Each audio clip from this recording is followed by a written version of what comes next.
Bank நிஃப்டியோட இன்னைக்கு chart இது.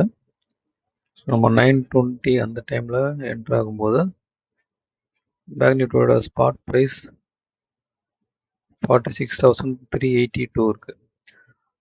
அப்போ நியர்பை அட் த மணி 46,400 சிஇபி.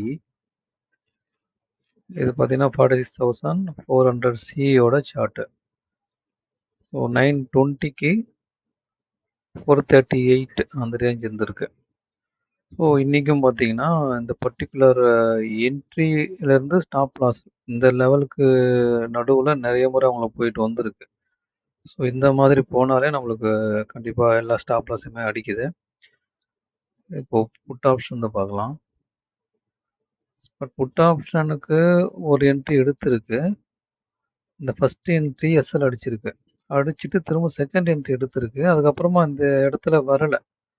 ஆனாலும் கால் ஆப்ஷனில் வந்து நிறைய முறை நமக்கு எஸ்எல் அடித்ததுனால இன்றைக்கி பார்த்தீங்கன்னா ஸ்ட்ராட்டஜி மேக்ஸிமம் எஸ்எல் ரீச் ஆகிடுச்சு. ஸோ 2 ஸ்ட்ராட்டஜியும் ரீச் ஆகிடுச்சு. இது ஸ்டேடல் ஸ்டாங்கல். ஸோ இதுலேயும் மேக்ஸிமம் எஸ்எல் ரீச்சுடு. தென் ஸ்டேடல் மட்டுமே 2 லாட் போட்டது, அதுலேயும் மேக்ஸிமம் எஸ்எல் ரீச்சுடு. ஸோ இது கண்டினியூஸாக இப்போ second day maximum SL reach ஆகிருக்கு ரெண்டுத்துலேயுமே. ஸோ இப்போ இதை வந்து எக்ஸலில் அப்டேட் பண்ணிவிடுவோம். நேற்று நான் அப்டேட் பண்ணதை ஆட் பண்ணலை, கடைசியாக மொத்தமாக ஆட் பண்ணாமல் விட்டுருந்தேன். ஸோ அதை இன்றைக்கி ஆட் பண்ணியாச்சு.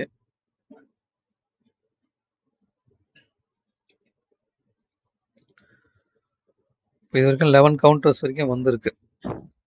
ஸோ அந்த 11 கவுண்டர்ஸில் பார்த்தீங்கன்னா ஸ்டேடல் ஸ்டாங்கல் அதோடைய மொத்த ரிட்டர்ன் ஆன் இன்வெஸ்ட்மெண்ட் 4,673.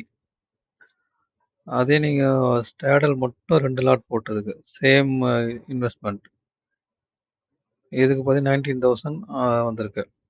இது ஒரு லாட்டுக்கு. இப்போ இதில் பர்சன்டேஜ் வைஸாக நீங்கள் பார்க்கணுன்னா இப்போ இன்வெஸ்ட் பண்ணுற அமௌண்ட் பார்த்தீங்கன்னா 2 லட்சம் இன்வெஸ்ட் பண்ணுறீங்க ஒரு ஸ்ட்ராட்டஜிக்கு. இதுக்கும் ஸோ சேம் கேபிட்டல் இன்வெஸ்ட் பண்ணுற 2 ஸ்ட்ராட்டஜியில் டிஃப்ரென்ஸ் நம்ம இதில் பார்க்கலாம். இந்த ஸ்டேடல் ஸ்டாங்கல் இதில் பார்த்தீங்கன்னா நம்ம போடுற கேபிட்டல் அதுக்கான பர்சன்டேஜ் வைஸாக பார்க்கும்போது 2.3% இதில் இருக்குது. அதே கேபிட்டலுக்கு நம்ம 2 லாட் ஸ்டேடல் போடுறோம். ஸோ அதில் பார்க்க முடியுங்க 9.7% வருது. இப்போ இந்த மொத்தம் 11 கவுண்டர்ஸ் இருக்கு இல்லையா? ஸோ 11 நம்பர்ஸ் ட்ரேட்ஸில் ஆவரேஜாக ஒரு ட்ரேடுக்கு எவ்வளோ வந்திருக்கும் அப்படின்ற ஒரு கால்குலேஷன் போட்டிருக்கேன். அதுபடி பார்க்க போனீங்கன்னா ஸ்டேடல் ஸ்டாங்கல் உள்ளதுக்கு 425 ஆவரேஜாக ஒரு ட்ரேடுக்கு நம்மளுக்கு வருது ப்ராஃபிட்டில் இது வரைக்கும். ஸ்டேடல் மட்டுமே 2 லாட் போகுதில் 1,758. ஸோ இப்போ இதை நம்ம கண்டினியூவாக ரன் பண்ணி பார்ப்போம். ஏன்னா இப்போ வந்து எந்த ஒரு ஸ்ட்ராட்டஜியுமே உங்களுக்கு கண்டினியூஸ் ப்ராஃபிட் வர்றதுன்றது இருக்காது தான். ஸோ இப்போது 2 நாள் கண்டினியூஸ் எஸ்எல் அடிச்சிருக்கு. நம்ம கண்டினியூவாக திரும்ப அதை ட்ராக் பண்ணி பார்ப்போம். ஒரு 1 மந்த் வரைக்கும் ட்ராக் பண்ணி பார்த்துட்டு அதை பெர்ஃபார்மன்ஸ் எப்படி இருக்குன்னு கம்பேர் பண்ணி பார்க்கலாம். அடுத்த வீடியோவில் பார்க்கலாம். நன்றி, வணக்கம்.